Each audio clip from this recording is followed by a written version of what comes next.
네, 안녕하세요. 반갑습니다. 2월 4일 일일 브리핑 시작합니다. 억가 댓글들이 또 달리기 시작하네요. 규제 흥 매물 잠김할 거야 라고 이야기를 했지만 시장의 분위기는 다르게 흘러갑니다. 이 사람이 누군지 모르겠어요. 양도세 보유세 올린다. 노무현 문재인 때와 똑같다. 똑같다고 일단 전제를 받고 시작하는데요. 훨씬 세지 않나요? 똑같은 정책을 또 한다는 건 시장의 신뢰를 얻기 힘들다. 훨씬 더 강도가 셉니다. 예, 훨씬 더 강도가 세요. 저는 일단 전제가 잘못되었다 이렇게 보고요. 결국 다른 대안을 가지고 와라라고 이야기하지만 세기를 박아버렸죠. 음, 뭐 또 증여 등으로 버틴다. 이거 진짜 쉽지 않습니다. 이때 이 이전 정부 때의 그 증여 취득세와 지금 증여 취득세는 또 달라진 부분이 있어요. 훨씬 더 셉니다. 버티기로 제대로 시장에 이 버티기 지금 안 하고 있고 매물이 계속해서 늘어나고 있습니다. 그러면 전세를 주고 집을 월세로 돌리면 되지. 그리고 그 돈으로 보유세 내면 돼. 근데 전세금을 돌려줄 만큼 풀 현금을 가지고 있는 경우라면 또 괜찮겠지만 이거 전세금 반환 대출해도 그렇게 대출이 많이 나오지 않아요. 과거하고 다른 부분들이 너무나 많더라는 거죠. 그 이전보다 훨씬 더 센 것이 기다리고 있을 거예요. 요즘에 대통령이 이 X에서 이야기하나요? 예. 저는 한 번도 그 보지는 않았는데 예, 찾아가서 보지는 않았어요. 뉴스에 나오는 것만 골라 보는데 거의 뭐 실시간으로 뭐 어떻게 피해 가겠다고 아, 이 인제 여기에 거의 올인하는 모양새로 보여집니다. 그 "당근책을 내놔 봐라. 그러면 매물도 좀 내주고 할 거야."라고 하지만 그 세기를 박았습니다. 더 이상 이 이 사회생활 하다 보면 좀 무서운 사람들이 있잖아요. 이 말을 해도 이 씨알도 안 먹히는 사람. 아 말 안 통하는 상사? 뭐 그런 느낌이 들 수도 있겠습니다.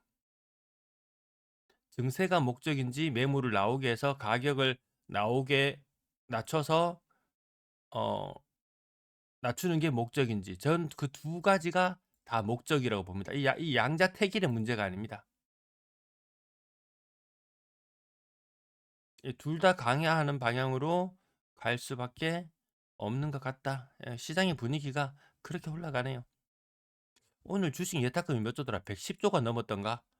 눈치 빠른 사람들은 좀 내빼고 있는 것 같습니다. 근데 조금 증시에도 브레이크를 걸어줄 필요성은 있어 보인다.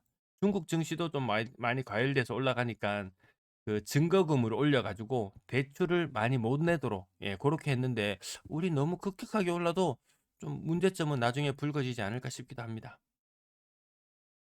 보유세를 올리고 취득세, 양도세를 내려줘서 이 양도세 내려준다 이게 자꾸 자기 혼자 엉뚱한 이야기를 하고 있습니다. 이게 먹혀들지가 않습니다. 자, 서울의 매도 물량 전주 대비 1% 늘었네요. 뭐 2% 늘었네요. 3% 늘었네요. 이렇게 말씀을 드렸는데요. 여기 지금 몇 건이 늘었나요? 어, 일주일 전 대비 매물이 3 대충 한 1,900개 늘었네요. 예. 3%가 더 넘죠.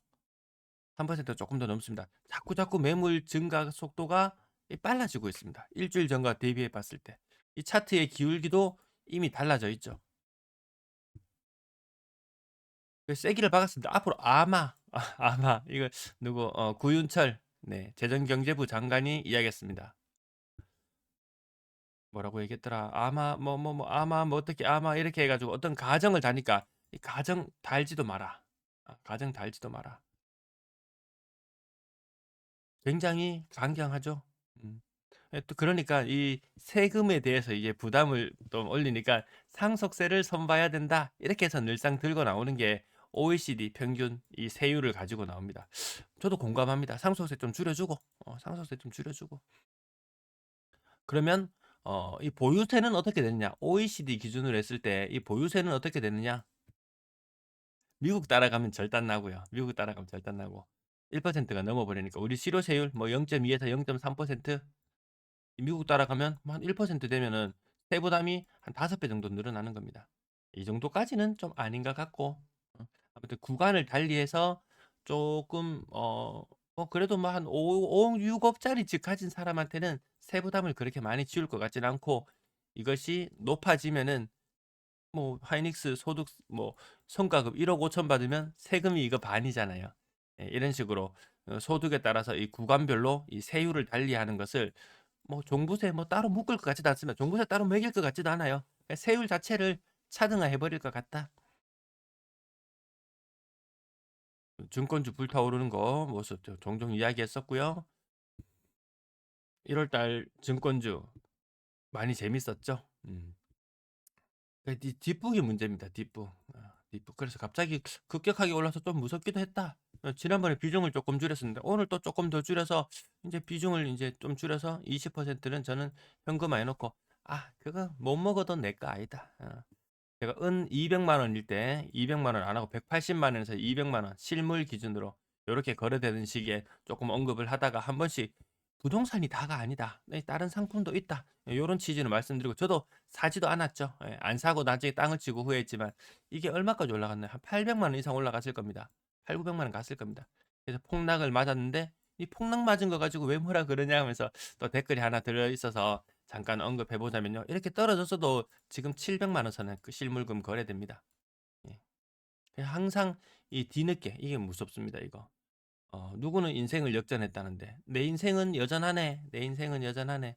그래서 뒷북으로 비투로 들어오면은 또 문제가 생긴다는 그 부분에 대해서 너무 성급하지 말라는 그 부분에 대해서 말씀드린 것이지, 이거 뭐 많이 떨어진 거에 대해서 아이고 뭐 이런 생각은 저도 없다.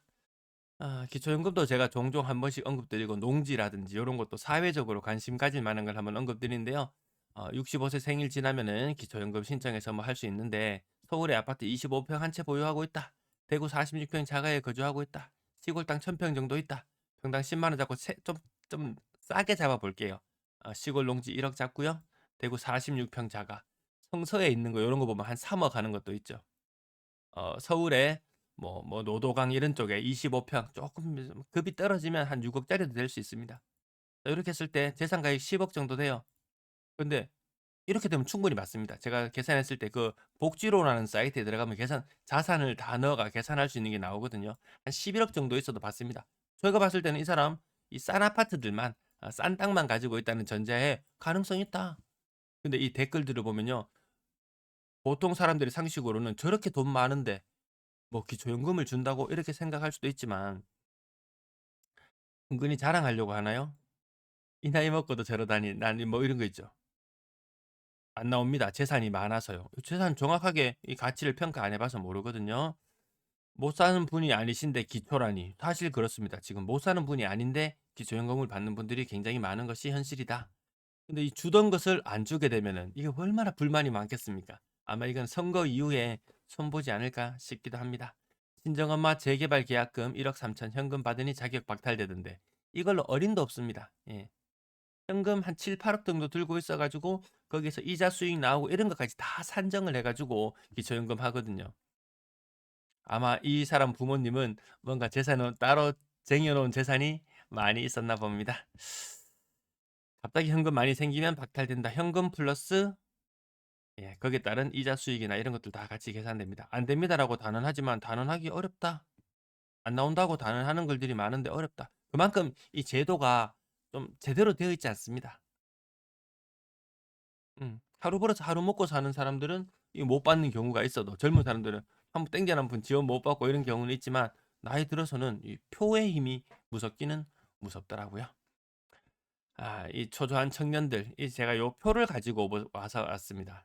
제가 한창 이 주식에 대해서 좀 언급하기 시작했을 때는 시가총액 3천조일 때 말씀을 드렸는데요. 지금은 아마 시가총액 5,300조, 5,300조 오늘 5,300 돌파했으니까 그 정도 될 것 같고 코스닥 지수까지 합치면 6천조, 6천조. 이게 뭔가 좀 이 숫자가 예전에 제가 언급 드릴 때 어, 주식시장 3천조, 주식시장, 그다음에 부동산 시장, 주거용 부동산 7천조. 뭐 그 외의 모든 부동산을 다 합치면 뭐 일경 뭐 6천조니 7천조니 이야기를 하는데요. 주거용 부동산만 놓고 봤을 때는 이 비율이 옳았습니다. 3대 7의 비율이었습니다. 근데 어느샌가 거의 한 6대 7까지 왔습니다. 아니 증시만 올라 버려도 이 자산이 선진국형으로 바뀔 수도 있다. 만약에 코스피 지수가 만을 가고 코스닥이 2천을 가는 이런 상황이라고 가정해 보면은, 그리고 주택 시장은 꽉 눌러 가지고 이 금액이 줄어든다고 치면은 이 비율이 요렇게 됩니다. 2대 1. 그 선진국형 자산 구조가 되는 겁니다. 요런 것도 한번 제가 언급드린 적이 있었죠. 점점 요런 모습으로 변해가는 것 같다. 대구도 매도 물량이 일주일 전 대비 살짝 늘었어요. 뭐 지방 전성 시대 또 그렇지만도 않네요. 뭐 서울 사람들이 두 채 가지고 있으면 지방에 팔 것 같다. 전세 물량 뭐 크게 변동 없는 상태고요. 전월세도 살짝 늘어난 느낌이 있긴 한데 요거는 뭐 거의 유의미한 숫자는 아니고, 대구의 1월 거래량은 이제 윤곽이 거의 드러납니다. 2,500건. 굉장합니다. 2020년 가장 핫했던 2020년을 제외하고 최근 8개년을 봤을 때 2,500건이면 1월 거래량 치고는 가장 많은 거래량이 맞다. 건당 거래 대금은 거의 한 4억 수준 되고요.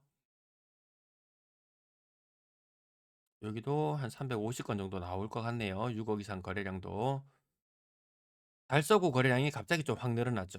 예, 근데 이 격차는 20% 정도, 수성구와 달서구의 거래량 격차 20% 정도. 완전히 핫한 시장은 아니더라. 이 과거에는 북구와 달서구의 거래량이 비슷하게 나올 때가 있었는데요. 북구에 아무래도 뭐 신축도 좀 있다곤 하지만 뭐 칠곡이라든지 이렇게 좀 아파트 좀 오래된 곳들도 많이 있지 않습니까? 북구 쪽이. 그러다 보니까 근래 거래량이 좀 더 떨어지는 모습으로 보여집니다. 실거래 가격 버머 엘리넷들 축하합니다. 힐스테이트 버머 센트럴 축하합니다. 거의 신축들 혹은 준식축들이 가장 최상단에 위치되어 있는 모습을 볼 수 있고요. 대표적으로 이페하는 세상 버머 계속 그 가격대에 머무르고 있습니다. 한참 동안이나. 남산자이 하늘채 7억, 남산 롯데캐 센트럴스가 24평이 6억 4천.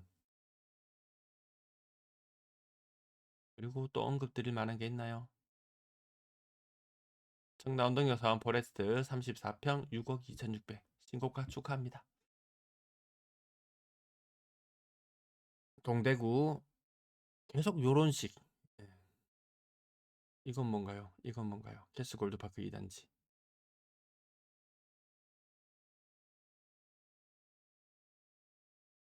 신천자의 이런 것도 막 3억 후반대까지 떨어져다 조금 오른 느낌. 예, 전반적으로 다 같이 이렇게 이 4억대 아파트들이 강하게 힘을 받는 것 같지는 않다.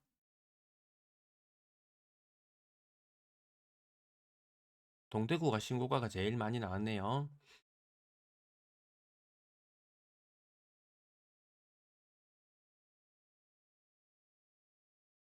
우방 드림시티 24년 차, 24년 차, 25년 차 이상 아파트가 지금 너무 많았죠. 너무 많았죠. 이게 집 지을 때가 엊그제 같은데 그 전보다. 그렇습니다. 네, 요 정도까지만. 이 아래쪽은 진짜 이 하락률 이게 전혀 회복할 기미도 보이지 않는다. 북구 쪽의 거래량도 이렇게 칠곡이나 이런 지역들 거래가 좀 그렇습니다. 준비한 내용 여기까지 마칠게요. 뒷부분은 뭐 그닥 뭐 전월세 가격이 엄청나게 폭등했다 수준은 아니지만 그래도 제법 올랐구나. 제법 올랐구나. 네, 시청 감사합니다.